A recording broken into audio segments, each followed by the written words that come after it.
কথা কহিতে কহিতে ভবতারিণীর মন্দির হইতে বৃহৎ পাকা উঠানের মধ্য দিয়া পাদচারণ করিতে করিতে দুইজনে আবার ঠাকুর শ্রীরামকৃষ্ণের ঘরের সম্মুখে আসিয়া পড়িলেন।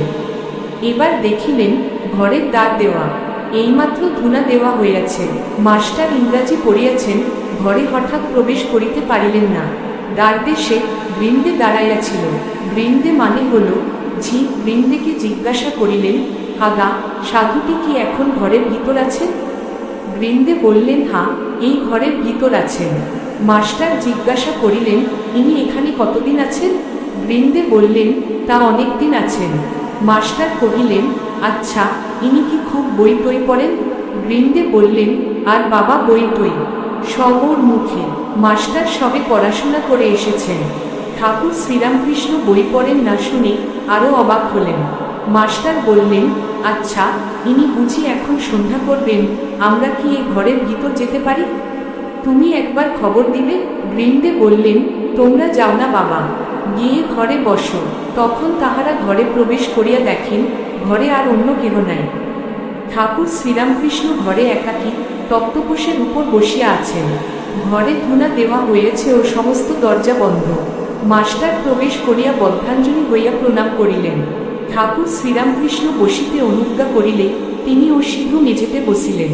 ঠাকুর জিজ্ঞাসা করিলেন, কোথায় থাকো, কি করো, বরাহনগরে কি করতে এসেছ, ইত্যাদি। মাস্টার সমস্ত পরিচয় দিলেন, কিন্তু দেখিতে লাগিলেন যে ঠাকুর মাঝে মাঝে যেন অন্যমনস্ক হইতেছেন। পরে শুনিলেন এরই নাম ভাব। যেমন কেহ ছিপ হাতে করিয়া মাছ ধরিতে বসিয়াছে। মাছ আসিয়া টোপ খাইতে থাকিলে ফাতনা যখন নড়ে, সে ব্যক্তি যেমন শোষব্যস্ত হইয়া ছিপ হাতে করিয়া ফাতনার দিকে একদৃষ্টে একমনে চাহিয়া থাকে, কাহারও সহিত কথা কয় না, এ ঠিক সেইরূপ ভাব। পরে শুনিলেন ও দেখিলেন ঠাকুরের সন্ধ্যার পর এইরূপ ভাবান্তর হয়। কখনো কখনো তিনি একেবারে বাহাশূন্য হন। মাস্টার বললেন, আপনি এখন সন্ধ্যা করবেন, তবে এখন আমরা আসি।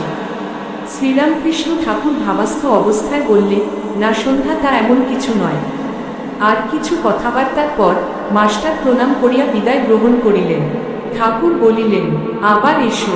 মাস্টার ফিরিবার সময় ভাবিতে লাগিলেন, এ সৌম্যকে, যাহার কাছে ফিরিয়া যাইতে ইচ্ছা করিতেছে, বই না পড়িলে কি মানুষ মহৎ হয়? কি আশ্চর্য, আবার আসতে ইচ্ছা হইতেছে। ইনিও বলিয়াছেন, আবার এসো, কাল কি পরশু সকালে আসিব।